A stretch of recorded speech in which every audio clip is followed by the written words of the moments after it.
mbokk yeeg xarit yi ñoo ngi leen di nuyu di am yaakaar ne yéen ñëpp yéen a nga ci jàmm ak salaam xam ngeen émission tam-tam bu dooree mbokk yi loolu lañ leen di nuyoo saa su ne parce que dañu ne mbokk yi jàmm ci la lépp xaj bu ñu jógee ci loolu ñëw ak yéen ci wér ak wérle loolu tamit saa su ne dama koy wax am na solo waaye nag àddina moo tëddee noonu léeg-léeg ça va dama koy faral di wax léeg-léeg ça va pas ñi nga xamante ne bi ça ne va pas mbokk yi ñu am yaakaar ba noppi nag di ñaan que lépp baax mbokk yi dañuy ñëw ak yéen ci seen émission tam-tamu tey saa su ne nag dañuy am mbégte bu mag di feggoo ak suñu xarit Marième Meng alors Marième li mu ñu indil tey mbokk yi faaw rek ñu waxtaanee ko mu ne économie bleue loolu nag danañ ko tekki xool vraiment fan la Marième di jëm ak ñun bu ñu jógee ci loolu mbokk yi xam nga ne nag suñu xarit Abdourahmane macha allah style bu ne lay ñëwee alors tey j'adore spécialement son style vous savez pourquoi parce que j'adore Obama alors tey le style Obama la ma indil et ça lui va à merveille alors Abdourahmane tey li mu wax nee nañu on sera avec le journaliste auteur muy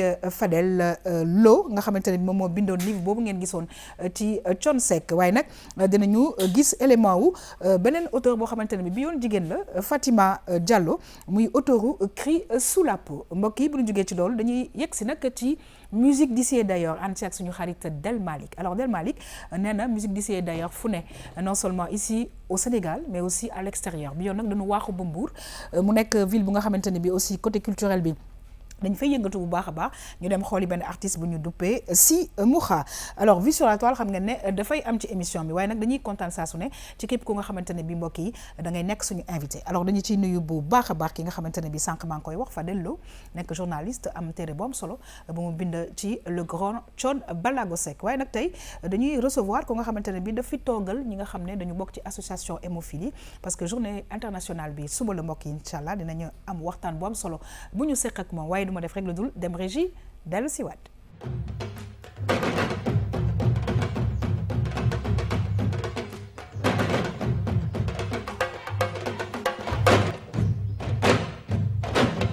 waaw mbokk yi nag xam naa ne du ñàkk incha allah parce que ñun gis nga référence yi duñ ko yemale rek fii ci Sénégal ci Afrique dañuy dem ba bitim réew parce que ku ne xam na ne que en tout cas pour nous il reste une référence muy le grand Obama alors ci loolu lay nuyoo nag suñu Obama national ñun muy suñu xarit Abdourahmane macha allah Abdourahmane damay kontaan saa su ne di feggoog yow alors tey nga indil ñu sujet boo xamante ne bi benn jigéen la dinañu xool téere bu mu bind waaye nag ki fi toog tey mu ñu apprécier woon lool li nga xam ne moom moo def liggéey bi ci wàllu Thione Seck parce qu'il y a eu tellement d'informations en tout cas en tant qu'animatrice je ne savais même pas moo tax téere baax parce que dafay am ay gëstu yu am solo laata loolu nag maa ngi lay nuyu macha allah I love your style today. waaw merci beaucoup yaa xam yow tamit maa ngi lay nuyu di nuyu mbokku téléspectateurs yi ñi nga xamante ne ñoom ñuy seetaan tous les jours alors di wax comme d'habitude rek toujours mbégte la pour ñun bu rëy ñu ñëw teew fii nekk émission tam-tam di présenter ay auteurs ak ñi nga xamante ne ñooy fas yéene doxal littérature sénégalaise ci kanam tey nag comme suñu invité bi alors dafa bind ci wàllu musique muy mel ni littérature ak musique parfois ay xarit la ñu nekk ànd parfois aussi ñu féewale parce que dafay mel ni dafa am benn genre rivalité bu am alors livre bi nag mooy tey mooy boole mooy jubale littérature ak musique mu doon benn livre bu mag ci auteur bu mag di compositeur bu mag ñu koy woowee Thione Ballago Seck. Très bien lan nga ma mën a wax ci Obama. Obama yaa ngi may alors pour man aussi comme c'est un idole alors mu doon koo xamante ne ni espoir la ci li mu incarné ak surtout message yu fort yi nga xamante ne ni moom la jox la jeunesse et ñun ñi nga xamante ne dañuy toppatoo dañuy ànd ak jeunesse di leen ñaax la fameuse phrase de Obama yes we can maanaam mën nañ ko te dañ koy def et loolu dafa doon benn slogan boo xamante ne aujourd'hui daf ñuy animer et également dañuy def en sorte que jeunesse bi di ci jël référence. Tout à fait. Donc voilà donc je suis tout à fait content quand tu dis que c'est le style Obama et que tu aimes, d'accord. Absolument. Alors juste pour dire que yes we can really in Africa right. Alors ci loolu lay nuyoo nag ki nga xamante ne bi mooy suñu xarit Marième alors Marième nga feelu Abdourahmane ci weex bi te nag gis nga weex dama cee sopp tàll en tout cas maa ngi leen nuyu di la dalal jàmm bu baax a baax tey nga ñëw ak ñun ci économie bleue Marième. Merci beaucoup yaa xam ñu ngi lay jaajëfal le plaisir est toujours énorme ñu nuyu ñi nga xam ne ñoom lañ bokkal plateau comme la mère comme la mère aujourd'hui vraiment parce que suñu nee lu mag moom géej da cee doy exactement tey nag yaa xam li nga xam ne moom la ñuy indi mooy l'économie bleue te tey suñu nee l'économie bleue suñu xel lan lay dem la mer. dëgg la. parce que bleu bi moom géej bee tax. absolument maanaam mooy bépp koom boo xam ne. dafay tukkee ci géej. ci ndox. ak fu mu mënti doon ndox boobu. ñu ngi ci dem ci wàllum commerce bi bu dee jënd ak jaay boo xam ne day jaar ci géej bi. waaw jëm ci wàllum transport maritime. bu dee ay échange yoo xam ne tamit ci bateau yi lay jaar. tout à fait. jëm ci wàllum exploitation pétrole bi nga xam ne ci géej bi lañ koy defee. lépp lu ci sukkeeku doon koom rek loolu la ñuy woowee économie bi la. très bien alors dama ciy nuyu nag les marins suñu ay xarit lañu te ñoom itamit ñi ngi aar suñu dëkk yi à travers li nga xamante ne bi moom la ñu liggéey en tout cas mbokk yi ci biir loolu damay nuyu bu baax a baax ñi nga xamante ne bi saa su ne dañ leen di invité suñu plateau waaye nag Fadel Lo nekk macha allah taskatu xibaar bu mag waaye tamit bind téere boobu la nga xamante ne bi dafa ko bind ci Thione Ballago Seck Fadel c'est un plaisir en tout cas di feggoog yow fii ci plateau Tam Tam.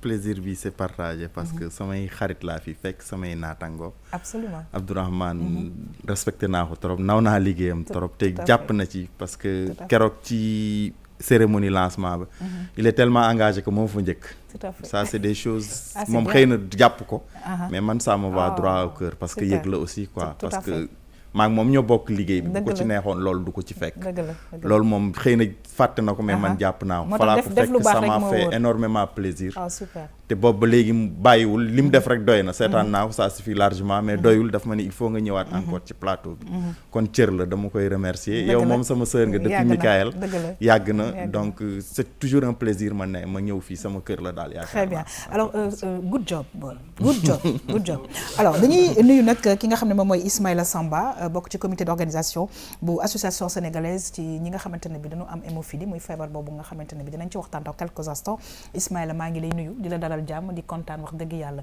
ci sa teewaay di nuyu suñu xarit Alioune Mbaye nga xam ne moom monteur bu mag la macha allah fii ci RTS 2. kontaan nañ bu baax ci invitation bi. tey ñu teewal fi nag association sénégalaise de l'hémophilie du Sénégal. di interpeller ñëpp nag di wax ne la moo tax affaire bi sedd suñu xol. mooy vraiment suñu feebar bi. nekk na feebar boo xam ne dafa critique lool. te ñi ko am pourcentage bi fii Sénégal fii nii bariwul. kon boog ça fait vraiment plaisir que émission Tam Tam. ñu jël ordre du jour feebar hémophile pour gën a sensibiliser xam nga nit ñi ñuy pare nag journée mondiale bi d'ici demain bon kontaan ci loolu nag di ziar bu baax di la ziar yow di kontaan nag ci émission bi ndax yow on se connaît bien sama xarit nga tout à fait waaw vraiment kontaan nañ ci bu baax ziar nañ ñëpp yàlla baax na en tout cas di fàttali nekk journée internationale bi mbokk yi c'est demain inchallah alors dañuy yegg si nag ci li nga xamante ni moom mooy environnement ànd si ak suñu xarit Marième Meng alors ñu ngi koy wax sànq tey dañuy waxtaanee mooy économie bleue c'est-à-dire économie bi nga xamante ne bi mbokk yi dafa jóge ci wàllu secteur maritime bi alors plus précisément Marième nee na économie bi yëpp nga xamante ne bi dafa jóge ci wàllu géej mbokk yi ñu dem xool sujet bi dellu si waat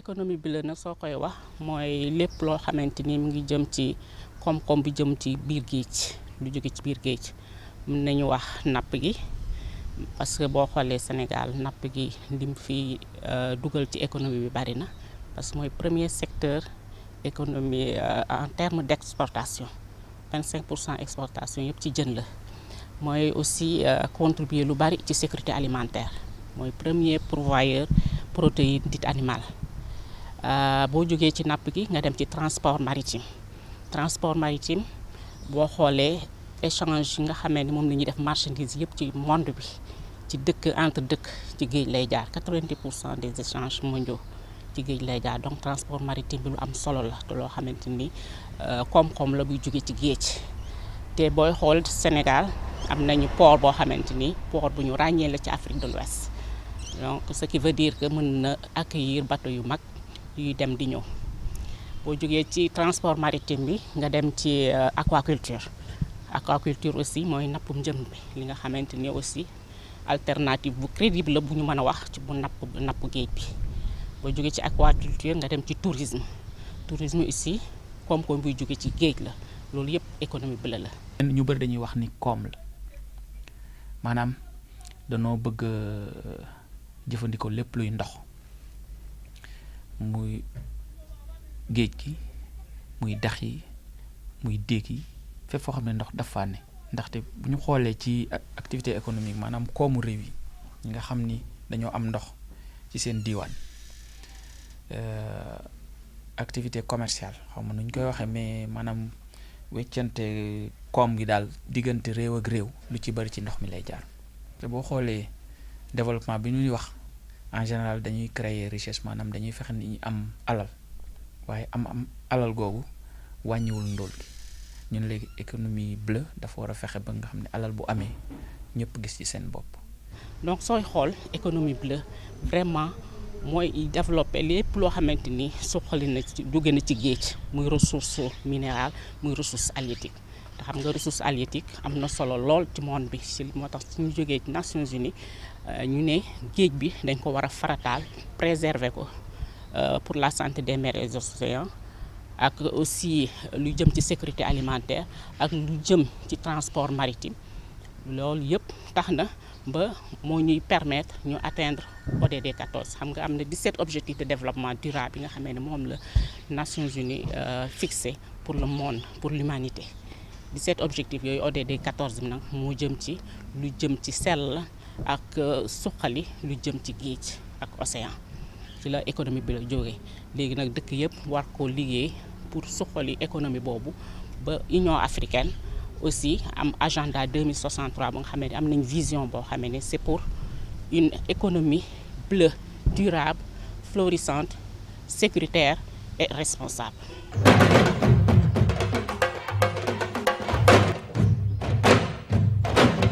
waaw dañuy kontaan nag Mariam ci sujet bi ñu indil tey parce que defe naa ne bu ñu waxee Sénégal dañuy wax aussi bu baax a baax li nga xamante ne moom mooy économie bleue alors damay ñëw tuuti rek ci koom-koomu géej gi nga xamante ne bi yaatu na dañu wax d'abord napp bi alors napp gi nga xamante ne bi sécurité alimentaire aussi sànq ki nga interviewé mi ngi koy wax waaye tamit transport maritime bi nga xamante ne bi dafay permettre vraiment échange importation exportation et cetera te nag di fàttali ne que port bi ñu am c'est un très grand port nga xamante ne bi mën na accueillir ñëpp mais y a aussi aquaculture bi ak li nga xamante ne bi mooy tourisme bi.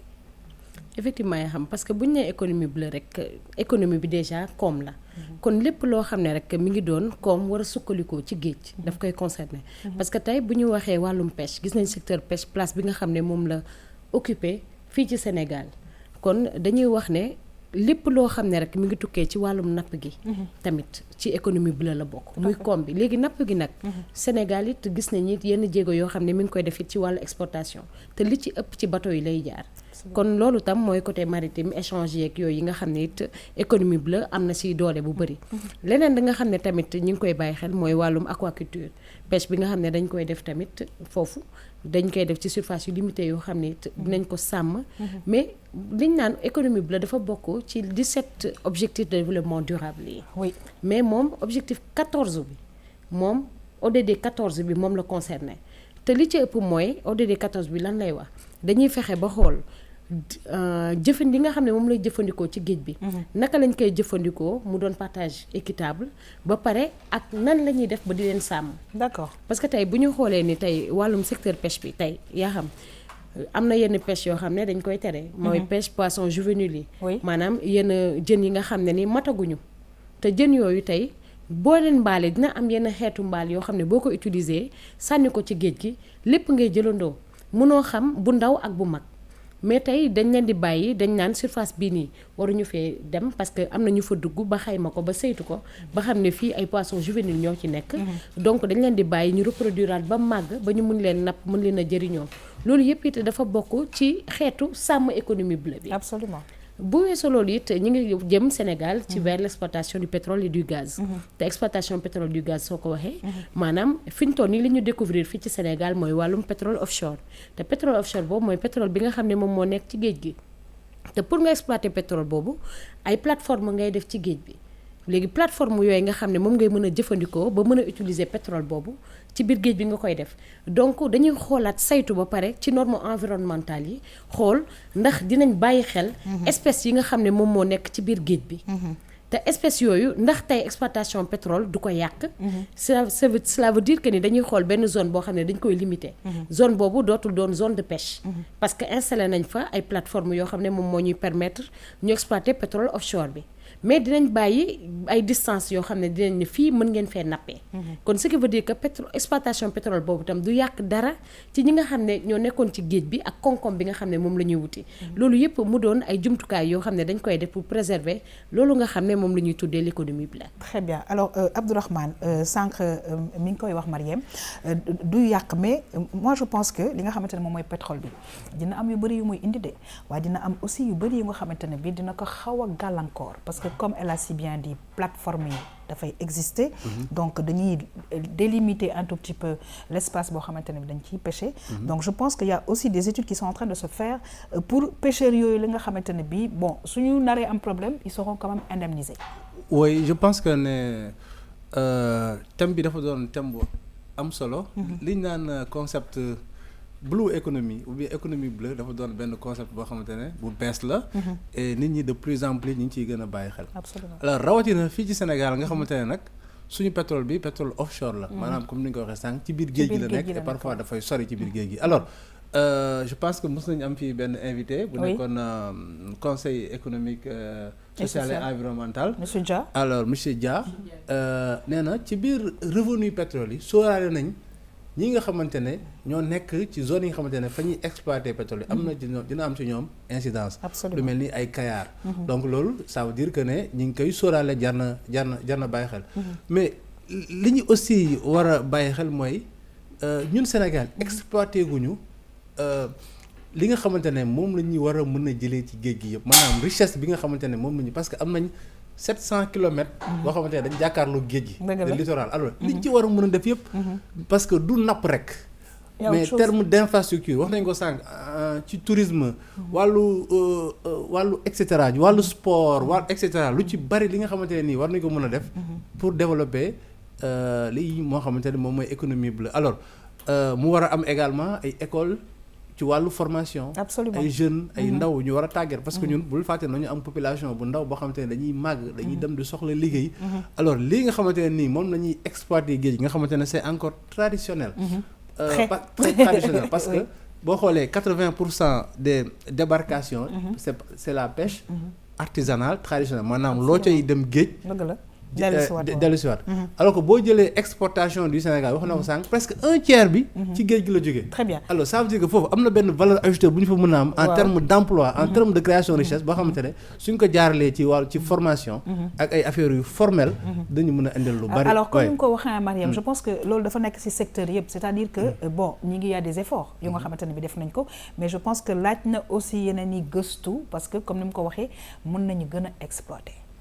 yaa xam mën nañu gën a mën a exploiter géej bi parce que comme ni ñu ko waxee rek géej moom amul yemuwaay mais li ñu war a gën a di bàyyi xel mooy tey ci géej bi mooy littoral bi muy wax c'est long de 700 kilomètres mais tamit ci géej boobu li ñuy wax wàllum tourisme bi yenn hôtel yeeg yooyu ñu fay def loolu tamit dafay indi beneen problème muy problème érosion côtière te kon yooyu war nañ di ci bàyyi xel tam bu baax parce que érosion côtière boobu bu ñuy xool ni am na pàcc bu mag ci li nga xam ne moom la ñuy woowee changement climatique parce que mbirum changement climatique c'est pas une question que ni affaire émission de gaz à effet de serre rek la mais l'urbanisation galopante tamit dafa am benn cër pàcc bu mag boo xam ne dëkk ci jouer dañu war a gën a exploiter géej bi je suis d'accord avec Abdourahmane mais ni ñu koy exploiter mooy nañu fexe ba xool wàllum nappin gi parce que li ci gën a bon mooy nga ni tey da ngay jël yenn bateau yaa xam yu màgget nga bëgg ñu dawaloo distance yu mag c'est vrai tey ne loolu mais du egg fenn dafa am foo xam ne dina fa am kon dina am ay jafe-jafe yoo xam ne dina ci am mi ngi mel ne tamit nga ñëw nga ni tey da nga war a nappi ji nga dem ba benn zone boo xam ne dañ fa def zone interdite nga ni foofu la géej bi di gën a neexee foofu la am jën yu mag parce que lu ñu koy exploiter du bari mais war nga xool nan ngay jëfandikoo ressources yooyu te doo yàq espèces yi nga xam ne moom moo nekk ci biir. et puis léeg-léeg sax yaa ngi wax dem foofu sori ça amène aussi des problèmes au niveau des frontières. parce que bon xam nañ ne que bon pays boo xamante ne comme la Mauritanie on a très souvent eu des conflits yoo xamante ne bi ci moom lay jógee donc d'où l'importance de réorganiser tout ce secteur là. alors dañuy xuus nag ñëw ci mbirum transport maritime tamit loolu tamit defe naa ne am na solo et ça permet justement cet échange entre les pays. bien sûr yoo xam parce que tey da ngay gis ne am na yenn échange yu bëri yoo xam ne tey bu ñu xoolee ñi nga xam ne dañuy yëngu ci wàllum commerce ñu ci bëri dëkk ak dëkk léegi bateau bi la ñuy jël ñi ci ëpp parce que tey mooy gën a moins cher en plus de ça da ngay gis ñoo xam ne dañuy bëgg yëngu ci wàllum njënd ak njaay mais duñu am moyens yi mooy yu leen di permettre pour ñu jël avion war a fay billet war a def yëpp te tey même boo demul war nga mën a commander benn dëkk ñu envoyé la ko ci bateau absolument pratiquement bu ñu xoolee ñun ñëpp mës nañ am benn échange boo xam ne def nañ ko nit yónnee ñu jóge ci bateau bi wala dara te loolu dafay indi koomu dëkk bi tamit parce que tey échange boobu ngay indi marchandise bi ngay indi xaalis la jënd ak jaay la wéccee la wéccee boobu dina am loo xam ne daf koy yokk ci suñu koom te Sénégal tamit yu ñu xoolee port bi nekk ci fii ci Ndakaaru am na jéego yu rëy yoo xam ne port bi mi ngi ko fiy joué absolument ndax dëkk boo gis ci monde bi rek dina fi ñëw ak bateau te déjà ñoom dañoo am ay taxes yoo xam ne dañ leen koy sas maanaam avant ñi nga xam ne dañuy gaare bu laataa bateau bi di taxaw dina am taxe boo xam ne dañ koy fay produit yi nga xam ne moom lañ fi gën na am taxe yu ñuy fay bu ñu xoolee it yenn échange yi nga xam ne dañ koy def ci wàllu yenn réew mi maanaam yenn conteneurs yi nga xam ne dañ koy envoyé tamit di ko yónnee ci suñu dëkk bi yooyu tamit ay taxe la yoo xam ne dafay permettre koomu réew mi gën a dox tout à fait alors monsieur Lo damay ñëw ak yow ci li nga xamante ne moom la ñuy waxtaanee depuis sànq muy mbirum économie bleue monsieur Lo bu waxtaanee ci Lo defe naa ne day wàcc alors juste pour dire que je pense que ci côté communication aussi war nañ ci gën a xuus parce que xëy na sénégalais yi ñu ngi dëkk ci presqu'île bon on a un très grand port pêche bi mi ngi dem mais je pense que sénégalais yi xamuñu réellement importance li nga xamante ne bi moom la ñu am pour mun ko téye bu baax en fait effectivement comme disait léegi Abdourahmane am na problème mu économie bu mag bu nekk ci et puis c'est un nouveau concept affaire bu bees la xew na mais li mu làmboo tam dafa bëri la sœur parlait tout à l'heure d'érosion côtière mais yemul ci hôtel yi rek mais am na des pans entiers yenn villages yi ñu ngi am tendance à disparaître absolument dans les îles du Saloum presque Dionewar boo xoolee léegi géej gi nangu ko waaw léegi géej gi nangu ko d'accord Dionewar man dem naa fa temps yële mais c'est catastrophe la daal xaw ma nag lan moo ciy solution honnêtement je ne sais pas exactement au niveau communication tam je pense que des na comme li nga wax géej affaire bu yaatu la mbir bu yaatu la mais il me semble que ni ki waroon intérêt bi mu waroon am ak njëriñ gi muy indi c'est pas proportionnel gars yi intérêt bi ñu waroon am joxuñ ko heureusement que am na émission yu mel nii ak initiative yu mel nii que les journalistes itam war nañ ci spécialisé wu comme ni ñuy def en économie ou en culture très bien alors Mariam on va terminer alors fàttali nag ci biir économie bleue boobu aquaculture tamit am na ci wàll bu mag waaw yaa xam aquaculture am na ci wàll bu mag parce que loolu yëpp tamit ci wàllum xeetu napp la ndax tey dafa am yenn napp yoo xam ne dañ koy def parce que tey ñi ngi joxe ñi ngi wax ci wàllum licence de pêche yeeg yooyu yëpp mu doon loo xam ne tey même waa bitim réew tey bu ñu fi ñëwoon dina am yenn marge yoo xam ne lii war na leen lii waru leen mais aquaculture dafay permettre tey ki nga xam ne mi ngi toog amaana ci benn rukkam wala benn espace am bu ndaw war faa mën a napp jën la bayum jën lay doon nga xam ne tey ku ci nekk mën na ko def tey mën nga toog sa kër am sa benn aquarium bu rafet napp ci di jël jën bi di ko jox muy lekk ndànk-ndànk da ngay jékki-jékki am jën bu mag maanaam xam naa nag du mun ceebu jën pisciculture boobu mais xam nga am na dëkk yoo xamante ne amuñu géej oui c'est ça lu mel ni ay Burkina boo duggee mais dëkk yooyu dañuy am jën oui am na Sénégalais yu bëri yu fay dem di leen fa jaay keccax bu baax parce que keccax ci yaboy lañ koy defaree absolument amuñu yaboy loolu moom dëgg la xam nga mais dëkk yooyu soo fa demee da nga koy lekk ceebu jën boo xamante ne nii jën bi dañ ko j'allais dire dañ ko bayee mais pisciculture la maanaam pisciculture aussi dafay tax aussi mu noppal géej gi dëgg la xam nga aussi waaw voilà dafay joxe yeneen aussi possibilité dafay jox xëy ndaw ñi et cetera dafay jox également am na leneen loo xamante ne daal vraiment am na ñu ko commencé def Sénégal et vraiment je pense que da leen war a gën a jàppale. absolument voilà y a moins de risques. waaw voilà rek yaa xam région yi rek boo ci demee da ngay gis xale yi maanaam mbalka lañ koy woowee. waaw dañuy teg benn genre kii tabax ko en ciment. def si jën bi. di ko suuxat di ndànk-ndànk di ko jox muy lekk mais da ngay jékki-jékki gis si jën yu mag. après yow da nga naan lii ndax fii la mën a jóge. absolument alors lan ngay tënkee rapidement ñu daal di xuus mooy que daal vraiment dañu kontaan ci li nga ñu indil parce que Sénégal kenn mënu ko wax te doo wax mbirum géej te nag économie bleue bi defe naa ne buñ ko gën a réorganiser dina baax trop ci suñu koom. waaw partage équitable richesse yi rek yaa xam loolu moo gën a am solo ci li nga xam ne moom la ñuy wax ci économie bi la mais li ci gën a tegu tam mooy nit yi nañu xool yan koom mooy génnee ci géej parce que tey mën nga xool yenn échange yi même boo ko mënul nga def ci géej bi mangrove yi mi ngi ci mais mangrove yi ay huîtres yi ci lañ leen di jëlee maanaam wàllum nu mu tudd yoxos yeeg paañ yeeg yooyu yëpp c'est des systèmes yoo xam ne tamit mën nañ jàppale jigéen ñi suuxat leen jàppale leen ba économie bleue bi mën a jëm ci très bien xam naa ne du ñàkk incha allah mbokk yi dinañu am benn invité bu nga xamante ne dinañu xuus bu baax a baax ci li nga xam ne moom mooy économie bleue bi en tout cas Marième ñoo ngi lay remercier c'est toujours un plaisir di feggoog yow mbokk yi nu xuus nag ci émission tam-tam yegg si ci li nga xamante ne bi mooy journée mondiale bu hémophilie nga xamante ne bi suba la mbokk yi bu ko defee ñu xool ay image dellu si waxtaan ak Ismaïla bokk ci comité d'organisation bu journée bi. waaw kon nag mbokk yi nañ leen ko waxee woon journée internationale ci hémophilie suba la incha allah waaye Ismaël la ñuy dooree rek gis nañu ay image nii waaye xëy na dafay baax nga fàttali ñu maladie bi naka la mel ban façon maladie la. dëgg la d'abord kontaan nañ ci trop. parce que lii daf ñuy permettre pour feebar bi. Sénégal xam nga ñu koy gën a xam. ndaxte feebar bi. ñi mu touché fii ci Sénégal fii nii bariwul. li ñu diagnostiqué mooy 200 cas d'hémophile. 200 cas 200. d'accord loolu la ñu diagnostiqué. am na bon ñu ngi xaarandi.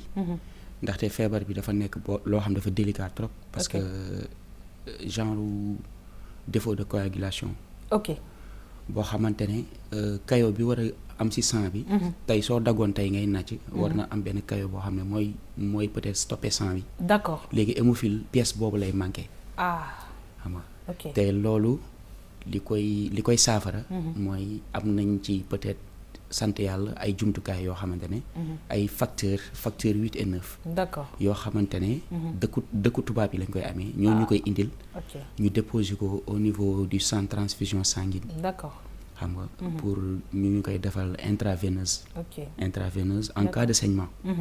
waaw donc mu nekk maladie bu nga xamante ne bii c'est génétique en fait. génétique bien sûr parce que d'abord feebar bi ci jigéen lay nekk. d'accord. mbiru yàlla. ci jigéen lay nekk mais jigéen du am feebar bi. du manifesté wu ci moom. d'accord. ku jigéen ki moo koy paas doomam. moo koy jox doomam bu góor. doomam bu góor. d'accord. ce qui fait que feebar bi ay góor rek la fréquenté. ok jigéen bu hémophile bon peut-être am na kenn ku ñu diagnostiqué. koo xam ne ci association bi la bokk ku ñuy wax abi. d'accord mu ngi Thiès mais moom bosam c'est pas tellement. ok donc léegi wax nga ñu un tout petit peu leneen ci li koy saafara. qu'est-ce que vous attendez des Sénégalais en fait. Toujours loolu la ñuy jooy parce que ñun suñu garab amu fi. ok hémophile garabam amu fi. facteur la. léegi ñu ngi may woon ay images yi nga xool tuuti ay fémur tibia. waaw léegi day nekk lu nga xamante ne day gàllankoor bu baax a baax yi nga xamante ne bi mooy yax yi. et cetera yax yi par exemple articulation. coude wala genou. Articulation rek. parce que d'abord day manifesté wu par saignement. ok saignement au niveau de l'articulation. d'accord léegi nag bu saigné mooy waral xale bu ndaw day xëy. ne yaay sama fii dafa neewi bu neewee. tout de suite dañuy xam ne dafa am saignement foofu te bu saigné facteur bi buñ ko defee intraveineuse day daw gaaw sans transfusion. ñu defal ko facteur. wala léegi naka lañ koy détecter parce que yaa ngi wax lu nga xamante ne bi xëy na ñu bëri aussi parce que léeg-léeg y a défaut de communication. peut-être mën na jar dal seen doom te xëy na duñ ko xam. te duñ ko xam waa kii am na ñu mu dal. parce que souvent am na benn cas d'hémophile boo xamante ne dafa jékki-jékki rek circoncire boppam. te xamul ko woon. affaire bi xam nga. sonal ko. ba heureusement facteur amoon na fi. si lañ ko mujjee faj mais. ñu ngi ne pour képp ñu ngi sensibiliser pour hôpitaux yëpp. parce que déjà ñu ngi commencé décentraliser. d'accord dem nañ cellule Thiès. monté fa cellule. pare dem Kaolack. d'accord pour au niveau hôpital régional yi. ñoom ñu xam lan mooy hémophile. ndaxte des fois xale yi dañuy ñëw saigner mais duñu xam lan la. d'accord voilà. très bien léegi nag ci journée bi demain qu'est-ce qui va se passer concrètement. waaw journée bi demain y aura sensibilisation thème boobu la am. sensibilisation parce que ñun loolu ñu soxal. mooy pour feebar bi ñëpp xam ko. waaw dañuy xëy dem Thiès dem avec hôpitaux yi nekk Thiès. ñu ñëw recevoir ñu daje place de France. d'accord toog waxtaan ci suñu biir. ak hémophiles yi nga xam dañuy jugee gox bu ne. d'accord Saint-Louis Kaolack Diourbel lépp. ñëpp fay tase point de rencontre foofu. ñu def fa benn yendu. journée de l'hémophile nag moo nekk journée boo xam ne chaque 17 avril la. dëkk yëpp a koy fêté. dëkk yëpp a koy def pratiquement Sénégal bi nga xam ne moom lañu dëkk. te ñun on fait partie de l'association ren ñu jël cellule Thiès. très bien léegi yan rapport ngeen am ak hémophiles yi nga xamante ne ñu nekk sur le plan international. waaw par exemple am na hémophiles yu nekk mais Canada Québec. oui ñëwoon nañ fi. ba ñu defar ñoom benn jumelage. d'accord ñu ñëw fii. très bien te ñoom ñoo ñuy may ay dons de facteurs. parce que ñoom ñu gis ne l'association est en marche. parce que ñun fii kees bi. waaw. moo tax ñuy interpeller toujours gouvernement bi ñoom ñu si dugal seen loxo. parce que kees bi. mënuñ jënd facteur. facteur benn flacon rek. plus de 200 000. benn flacon plus de 200 000. waaw plus de 200 000. alors en tout cas dañuy souhaiter que journée bi ngeen def ko ci jàmm parce que tout simplement journée bi mi ngi amee fële ca Thiès. et puis ñëpp jàpp ci alors à chaque fois nag dañuy woolee bonne volonté parce que tout simplement comme ni ñu ko waxee nekk nañu ay feebar yu nga xam ne kenn mënu ko faj alors juste comme ni mu ko waxee facteurs yi la ñuy soxla alors les bonnes volontés sénégalais yi nañ ci jàpp rek parce que comme sunu ay doom la ñu nañ ci jéem a jàpp bu baax a baax sa dernier message. sama dernier message mooy toujours rek di interpeller principalement gouvernement Sénégal. surtout ministère de la santé recevoir nañu. tout récemment. oui pour préparation journée mondiale bi. oui di interpeller ñëpp ne ñun suñu saafara. feebar bi yëpp. fan la ñu mën a jotee fan la ñu mën a jotee facteur sans transfusion sanguine. il y a le président il y a le secrétaire général ou bien le directeur du centre. d'accord sans transfusion sanguine. très bien. ku bëgg woote rek. ñoom lay parce que maa ngi gis ni les images donc articulation comme ni nga ko waxee. dafay atteindre bu baax a baax. dafay atteindre ba tax na à force que muy saigner. toujours da ngay dem ba articulation bi dafay yàqu. d'accord bu yàqoo muy indi benn parce que handicap tout le temps saignement. bu ñu defee facteur dafay dañ mais day ñëwaat. d'accord parce que milieu fréquenté bi. ok dafay am gars yi def facteur après mu ñëwaat. très bien parce que alors noonu lay kiiwee ñoo ngi lay vraiment gërëm di la sant bu baax a baax mbokk yi gis ngeen feebar boobu la moom ay feebar yu nga xamante ne bi il faut que ñun ñëpp ñu jàpp ci donc comme ni ñu ko waxee di sensibiliser je rappelle que journée internationale bu hémophilie c'est demain incha allah waaye nag association bi nga xamante ne bi dafa nekk Sénégal ñi ngi ko fas yéene defee Thiès place de France ak hémophilie ak képp ku nga xamante ne bi bëgg nga participer ci journée boobu la ñoo ngi lay gërëm di la sant bu baax a baax a baax mbokk yi nu xuus nag yegg si ci li nga xamante ne bi moom mooy wàllu littérature ànd seeg suñu xarit Abdourahmane auteur u Cri sous la peau muy Fatima Diallo nekk benn dame bu nga xamante ne bi dafa engagé wax dëgg yàlla ci réalité yi nga xamante ne bi jigéen ñi dañu koy faral di jànkonteel ci société sénégalaise bi ñu ne téerewam bi dafay relater vécu femme immigrée bu nga xamante ne bi dafay retourner ci dëkkam ñu ne jom mooy tukki mbokk yi waaye Youssou Ndour wax na ko fulla moom mooy dellu si ñu dem xool dellu si waat.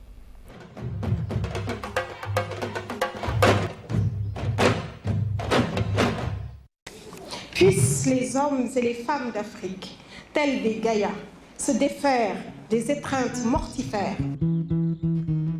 It's not that easy with you here, but I know I want you to stay. Des Cris sous la peau histoire la boo xam ne am na aussi luñ siy jàng héroïne bi c'est-à-dire personnage principal bi Yandé la tudd Yandé nag France la dëkk waaye dafa comme tantam day ganale Sénégal bu fas yéene ñëw wuyisi ko léegi bi mu ko wuyisee am na leneen aussi lu koy pousser mu ñëw waaye xamul lan la loolu nag la nar a découvrir pour àddinaam xaw a changer France ndax li mu fa nekkee neexul.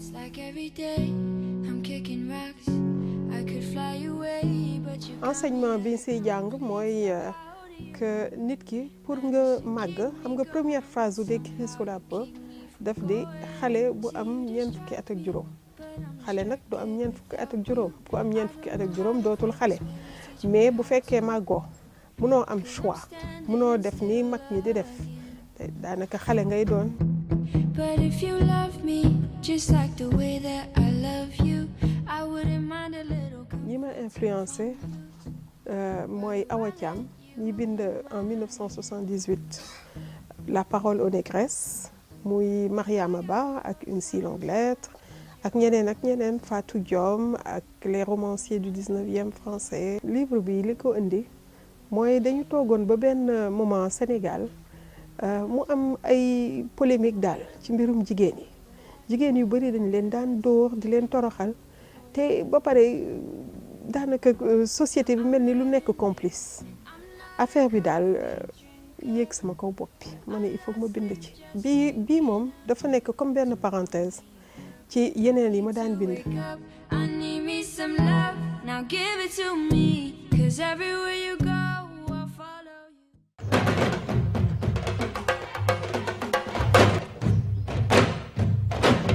waaw dañuy gërëm di sant bu baax a baax Fatima Diallo moom mi nga xamante ne bi bind na Cri sous la peau muy daal wax ci biir téere bi réalité yi nga xamante ne bi jigéen ñi dañu koy jànkonteel Abdourahmane ci société sénégalaise.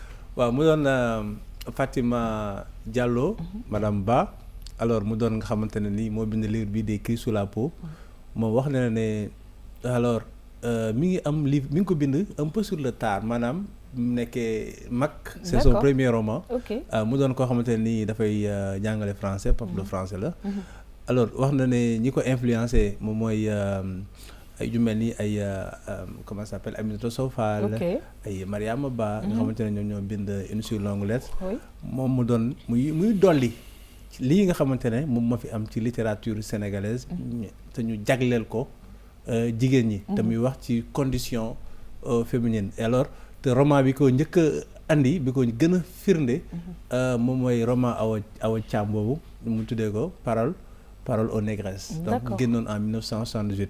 alors moom nag nee na loolu lépp la lire. digérer ko. après nag voilà bind roman bi nga xamante ne nii moom mooy alors mu doon benn comme que tukulóor yeeg. pël yeeg séeréer dañuy tooñante.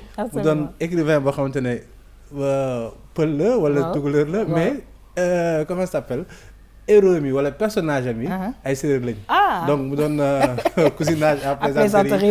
alors jour boobu ba ñuy def cérémonie de présentation livre yi. xaw nañ ko ci tooñ tuuti.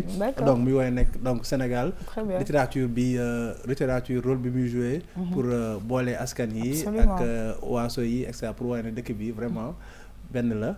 et te ñi nga xamante ne aussi joué nañ ci rôle bu rëy. mooy aussi musiciens yi. nga xamante ne bokk nañ ci créer lan mooy conscience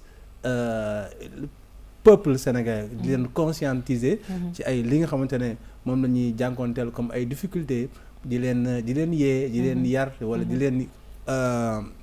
leen tegtal teg ci yoon alors ki ci gën a ràññeeku ci ñooñu nga xamante ne nag sont des paroliers nga xamante ne dañuy wax ak askan bi mooy sans doute Thione Ballago Seck nga xamante ne depuis plus de 40 ans mi ngi fii alors tey nag ñu am suñu invité boo xamante ne nii suñu naataangoo la wax na ko sànq muy Mohamed Fadel Lo jël livre consacré ko à Thione Ballago Seck. mais balaa mooy dama lay njëkk a laaj bi la Marème laajoon sànq lan pourquoi Thione Seck.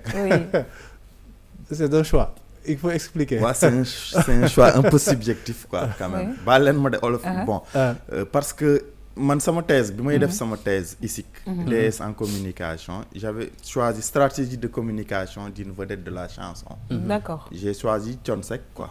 Et pourquoi comme ça? Non parce que xamoon naa ko avant. D'accord. Et puis mun naa wax ni moom moo ma choisir parce que dañ njëkk a def benn interview journal bi ma nekkoon. muy def émission kii kan la il m'a appelé lui personnellement. ni ma yow yaay doon sama journaliste complice. D'accord. mooy bi Kebs daan doon def. oui ñu ngi koy nuyu daal Kebs. dama ko xam une semaine après man ça m'avait étonné parce que koo xam ne une semaine après laa ko xam. ak li mu def ci milieu bi yëpp. amoon na yeneen journaliste yu gënoon. yelloo choix boobu quoi. loolu première fois deuxième fois bi muy lancé am na benn album bu mu génnaloon pour. comité national de lutte contre le sida. D'accord. bi mu koy lancé tam mu oowaat ma. presque ni ma. Jawral dama bëgg nga coordonner ma point de presse. Il y a une complicité. mu am benn au fur et à mesure Wally di génne album. mu jël loxoom ni ko. d'accord dénk naa la ko organiser ma ko point de presse. alors livre bi bu ko gisee da nga jël ay chansons. répertorier ko traduire ko en français. waaw livre bi kay ñaari livre la. waaw voilà ñaari livre la alors wolof ak français. waaw wolof ak français. alors ñaata chansons nga répertorier ci livre bi. non ki 30 chansons rek. ñoo 30 nekk chansons d'accord. mais Thione génne na 38 albums. 38 albums. ça fait 312 titres. oui moi j'ai été vraiment 38 albums le génne sans compter les 8 titres qu'il avait chanté au Baobab. j'ai été vraiment très étonnée. C'est pourquoi j'ai mis prolifique. voilà xamuma woon nekk loolu yëpp la génne mais ça t'a pris combien de temps parce que Abdourahmane mi ngi koy wax. bind nga livre yi jël nga ay chansons wu Thione Seck. traduction bi et l'écriture ça a pris combien de temps. man ça m'a pris 2 ans parce que d'abord pour nga def choix bi ci thème yi dafa bëri par exemple man jëloon naa Sangara. d'accord am wax Thione way na Sangara. waaw comme mooy un patriote engagé quoi à sa manière. mais je me disais que c'est un peu stigmatisant boo jëlee Sangara xëy na dina am ñoo xam ni peut-être dina leen déranger quoi. moo tax ma bàyyi waroon jëloon naa tam kaay foon ma pour magnifier l'amour. mais xam nga on est tellement pudique dans ce pays que un titre comme donc xam nga amoon na ay subjectivité ci choix yi. ça n'a pas été facile. mais 30 titres yi c'était pour célébrer les 30 ans du Ramadan. en 2013 parce que le livre. gis naa ci ay photos Abdourahmane c'est quoi. am na ay photos yu yàgg la. yoo xamante ne Thione Seck la. ak yenn passage am. fii nga xamante ne. donc mooy Sénégal ak bitim réew wala ak rencontre am ak ay personnalités. D'accord. Alors par exemple photo bi gis nañu ngalam la avec le Ramadan avec ay musiciens Ramadan mu doon photo bu yàgg. alors lan mooy inspiré Thione Seck est-ce que laaj nga ko question boobu. laaj naa ko parce que maa ngi doon def benn film documentaire si moom mais moom nee na ma moom xamul lu koy inspiré de. nee na ma kenn jàngalu ko woy parce que les gens disent que woy Ablaye Mbuub nee na Ablaye Mbuub da ko tette mais jàngalu ko woy. Ablaye Mbuub mooy son maître mooy son mentor voilà ancien membre du Baobab de nee na jàngalu ko woy mais daf ko doomoo woon quoi def ko ci wetam. mais moom xamul sax lan moo koy inspiré mais daal nee na moom suy bind. su toogee di bind nii. tant que parewul du arrêté donc yàlla daf ko may facilité bind quoi. am na ñoo xam dañ naan la man chanson bi bind naa ko 1 mois 2 mois. moom nee na daal dafa mel ni day sotteeku daal. bu toogee di bind daal du jël temps et puis les choses day ñëw facilement quoi. waaw loolu daal la ma wax mais mënu ma wax ni ma exactement lii moo may inspiré. livre bi aussi daf nga jëm nga def effort de classification maanaam daf nga wax ay pàcc. waaw Thione Seck fi muy woyee l'amour fi muy woyee et cetera. wax ñu un peu yan pàcc nga moo nekk ci biir livre bi. 6 parties la mooy cheminement doomu aadama rek de la naissance. la famille. l'amour la religion. ak dee moo mujj quoi. D'accord. donc mu doon cheminement vie la thème yooyu yëpp nga xamante ne mais c'est classé par abordé na ko ci carrière am. alors côté musical. wax na ne Thione Seck dafa musique hindoue daf ko influencé loolu on le disait souvent. est-ce que loolu avec yow bi ngay waxtaan ak moom loolu confirmé na ko peut-être sans doute benn clin d'œil la à mes amis pikinois nga xamante ne Thione nekkoon na fa avec les cinémas Vox. est-ce que loolu voilà il est là est-ce que loolu am na réellement influence dans sa création musicale. Si. Thione son meilleur ami c'est Amadou Badiane. Amadou Badiane tout le monde sait que c'est son meilleur ami. waaw c'est son ami moom moo ko inspiré sax mu njëkk a woy en français chanson UNESCO mu ngi ci livre bi tout ça c'est des anecdotes yoo xam ne c'est en fréquentant le personnage nga koy xam. alors Thione moom nee na il est intéressé par la gamme orientale déjà am na benn album boo xam ne yëpp orienté si moom dem na ba Inde enregistré ko. effectivement alors Abdourahmane on va terminer sachant que notre ami Lo dafay génne benn film ci Thione Seck et puis loolu xam naa dinañ ko fësal fii ci RTS 2. effectivement alors thème yaa ngi nii mu doon spiritualité mu doon famille mu doon amour. waaye bi ci gën a siiw mooy Sandu Jaaga. alors yow buy retenir benn waay bi nga xamante ne moom moo emblématique Thione Seck. ban waay lay doon mooy Balago. mooy booy bi mu génnee en 83. oui premier album Balago sigil. li mu ci waxoon yëpp am na ci natt yi am na ci. àgg na fi mu bëgg. dafa mel ni da doon waxal boppam quoi. prémonition la c'est une chanson vraiment prémonitoire. li mu wax ci way bi yëpp moom dal na ko. dal na ñeneen. effectivement doomam ñëw na fi. moom am na ay nattu air bi mi ngi ñëwaat ci sama bopp. ak lépp quoi donc c'est vraiment man chanson boobu mooy qualifié Thione Seck. boppam la ci way di tagg boppam di way cheminement am. d'accord di nga raam ba mës a daan. bon daan na wala daanul c'est pas à moi de le dire. mais xam naa ni li mu wax ci way bi daal. lu bëri dund na ko. très bien alors Abdourahmane dañuy kontaan saa su ne. wax dëgg yàlla ci li nga ñuy indil. parce que ñun itamit na Thione Ballago Seck danoo bëgg di raam. effectivement ba daan rek. raam daan alors di wax ne livre bi professeur Ibrahima Wane moo ko préfacé. mu doon aussi borom gëstukat ak borom xam-xam ba mag nekk ci université. alors léegi. littérature sénégalaise dafay intéressé wu ci wàllu musique. dëgg la gis na ñi bind ci rap ñii di bind ci et cetera et loolu dañuy maanaam forme de reconnaissance la. ci benn art boo xamante ne peut-être intellectuel yi dañ ko doon xaw a. ragal daw dañ ko doon daw tuuti alors loolu c'est à. mais c'est plein d'enseignements de toutes les façons. c'est plein d'enseignements et puis je pense que livre bi ku musul déglu musique Thione Seck boo ko liiree au moins di nga xam lan lay way lan lay wax ak. et puis di nga am curiosité. voilà passer de l'autre côté. en tout cas dañu lay remercier bu baax a baax waaye di remercier ki nga xam ne moom mooy Fadel Lo nekk journaliste bu ñu respecté en tout cas ñi ngi xaar li nga xam ne moom mooy film bi nga def aussi si Thione Ballago Seck di la souhaiter vraiment bonne continuation mbokk yi nu xuus ci émission Tam Tam yegg si ci musique d'ici et d'ailleurs ànd si ak suñu xarit Del Malick alors Del Malick tey daf ñu indil benn artiste bu jógee ba Mbour si Mouha mbokk yi ñu dem xool dellu si waat.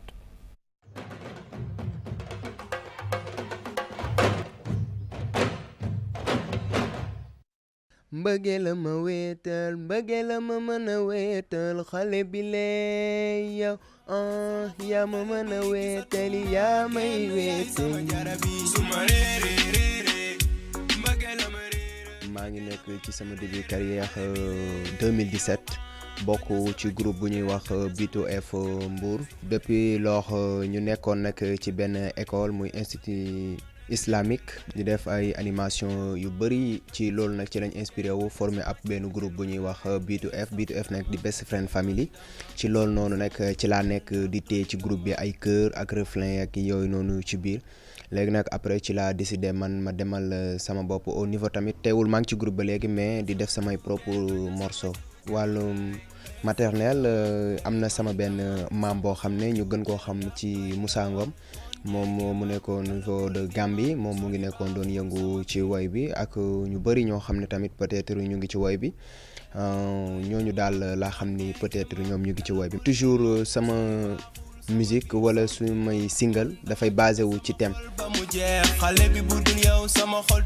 sama thème yi may dugg mooy yi nga xamante ne mooy représenter population bi comme parfois dara am ñu loo xam ne ñun ñuy comme porteur de voix lañ mun nañoo dugg waxtaan ak population bi ci li ñu yàlla wërsëgale muy woy bi ñuy def ñu bégal leen ci ñoom it ñu jëlee ci leçon conseiller leen ci ñu am ci benn esprit de réflexion boo xam ne dina dépasser presque bu ñu bëggoon def ay yenn jéeg yooyu noonu dinañ ci gis seen bopp teg ci manifester wook son bi dund ko te lu bëri dina leen ko tax duñ ko def daal.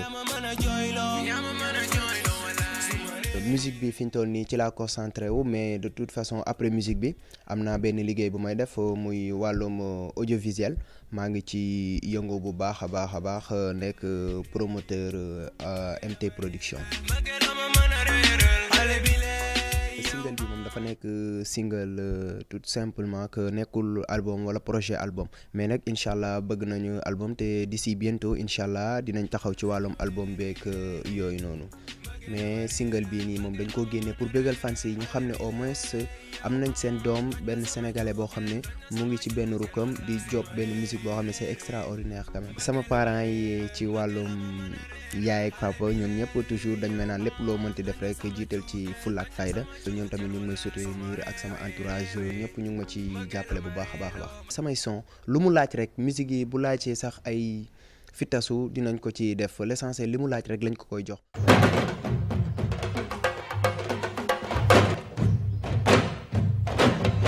waaw di gërëm di sant bu baax a baax suñu xarit Del Malick alors Del Malick Abdourahmane daf ñu indil ku nga xamante ne bii Mbour te suñu waxee Mbour dafa am ay culture yu bëri yu fa nekk donc influence musicale bi dañ ko ciy sentir aussi. effectivement Mbour dëkku culture la dëkku cosaan la sans doute am na ñu fa yoo xam ne dañu faa wàlli yaan si yaakaar na la ñuy wax ba far dëgg fa sans doute économie marine bi mu leen fa andi donc mu doon dëkku également dëkku touriste alors il est bon nag ñu am ay créateurs yoo xamante ne wala ay jeunes artistes yi nga xamante ne dañuy jógee ci région yi di ñafee pour andi seen produit sur le marché et que c'est normal que RTS2 par exemple jàpp ci parce que visibilité la diversité la création du lenn lu dul visibilité parce que kii nga xamante ne moom mooy inspiré wu ci musique joola kii nga inspiré wu ci musique séeréer kii nga xamante ne inspiré wu ci musique arabe et cetera dañ ko war a teg absolument ku nekk mën cee gis sa bopp tout à fait et jeunes yi également yi nekk dans les régions dañ leen war a jox seen chance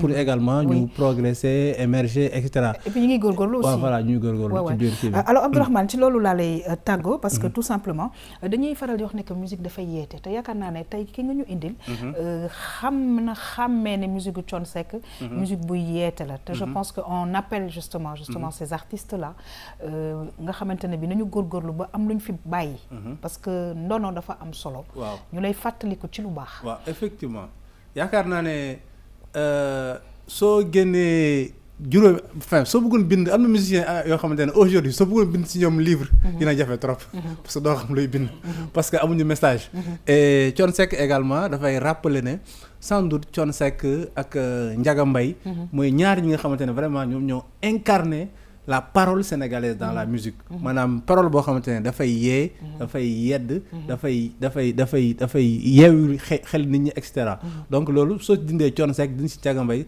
sans doute ñi fiy des du bari ñoom ñoo ko vraiment ñoo ko symboliser et donc c'est important que yeneen musiciens également di ci bàyyi xel ambiance bi neex na mbalax bi neex na mais également wax li nga xamante ne ni ay génération ak ay génération ci kaw dañ koy déglu te mu leen di jëriñ loolu am na solo très bien alors sànq maa ngi lay wax Obama c'est vrai que ay génération future on se rappellera toujours de ce grand monsieur et j'en suis sûre aussi que ci li ngay liggéey on se rappellera toujours de toi Abdourahmane alors on te remercie c'est toujours un plaisir et puis ay ñàngat yu bëri la ñuy am machallah ci ñi ngi ñuy indil di gis ne que littérature sénégalaise mi ngi dem ca kanam mi ngi dem ci kanam et diverse ak diversifié maanaam jeunes yaa ngi bind mag ñaa ngi bind et voilà c'est libre léegi j'espère que ne nag avant voilà dinaa présenter livre mémoire yaa xam voilà ak livre Mariam sur l'environnement voilà c'est mon rêve. Alors moi j'ai déjà mon titre, je sais pas qui va m'accompagner pour l'écriture. D'accord. Le livre s'appellera normalement yaa xam la vie. Je sais pas ce que vous en pensez, on va y réfléchir. Alors damay gërëm di sant bu baax a baax ki nga xamante ne bi moom mooy Mariam. Économie bleue bi nañ ko gën a réorganiser parce que nag si suñu koomu dëkk da cee am wàll bu mag. effectivement yaa xam parce que tey dundinu doomu aadama moom comme da cee bokk mooy li ci ëpp solo ci dundinam ndax nit ki itam boo amee xam-xam te amul koom nu mu ko doxee te war ko doxee ni ci doxalin yi anam yu gën a baax tamit dinañ ko xoolaat parce que tey di nga fi gis nit yoo xam ne am nañu xam-xam bëgg nañ koo génne mais koom moo leen ko teree egg fi nga xam ne moom lañ bëgg a yegg te économie bleue moom dafa bokk suñu lépp mi ngi suñu cin yi ndax bu ñuy xool jën yi mi ngi suñu cin yi bu ñuy xool échange yi ñu ngi voyager ci bateau yi bu ñuy xool tamit ñu ngi def affaire aquaculture ñu ngi ciy bàyyi suñu waar tamit ñu gën cee bàyyi xel gën a sensibiliser population bi ngeen ñu xam ko Mariam ñoo ngi lay gërëm di la sant bu baax a baax a baax plaisir de vous retrouver en tout cas yow dans quelques jours Abdourahmane la semaine prochaine di sant di gërëm bu baax a baax le journaliste Fadel Lo mi bind téere bi nga xamante ne bi waxtaan nañ ko sànq Fadel ñoo ngi lay remercier di la souhaiter bon vent te xam ne ku door écriture ca kanam nga jëm parce que benn téere ñaara ci topp ñett ak ñeent et cetera ak film bi nga xamante ne yaa ngi koy def ñoo ngi lay gërëm di la sant bu baax a baax ça a été un plaisir. jërëjëf le plaisir est partagé comme di rejoindre li di kii di wax rek Abdourahmane ci woy coon nee na woy bu diglewul birlewul yeddewul yeddewul doonatul way ay naxaat dëgg la alors te la nga ñuy terminer loolu neex nañu waaye nag di gërëm di sant bu baax a baax suñu xarit Ismaël Samba bokk ci comité organisation bu hémophile yi nga xamante ne bi suba la journée internationale bi lan nga ñuy dénk pour terminer. waaw pour terminer nag li ñuy dénk leen rek la encore une fois population bi ñëpp xam ne sa doom heure boo gisee mu ngi saigner abondamment yóbbul hôpital ñu diagnostiqué pour xam si hémophile la am wala amu ko bu dul loolu kon dina doon loraange ci moom en plus di terminer si gouvernement bi encore une fois les facteurs ñun mooy suñu garab nañu si jàppale. c'est tout merci très bien en tout cas ñu ngi leen di souhaiter vraiment beaucoup de bonnes choses comme ça ñun ñëpp ñu jàpp ci mbokk yi maa ngi gërëm encore une fois Diouf Mèche mi nga xamante ne bi moo jaar ci bopp bi 77 532 08 45 mbokk yi di remercier toutes les équipes techniques yi nga xam ne saa su ne dañuy ànd ak ñun di liggéey di leen jox rendez-vous incha allah suba pour beneen émission Tam Tam bonne suite des programmes sur cette très belle chaîne au revoir.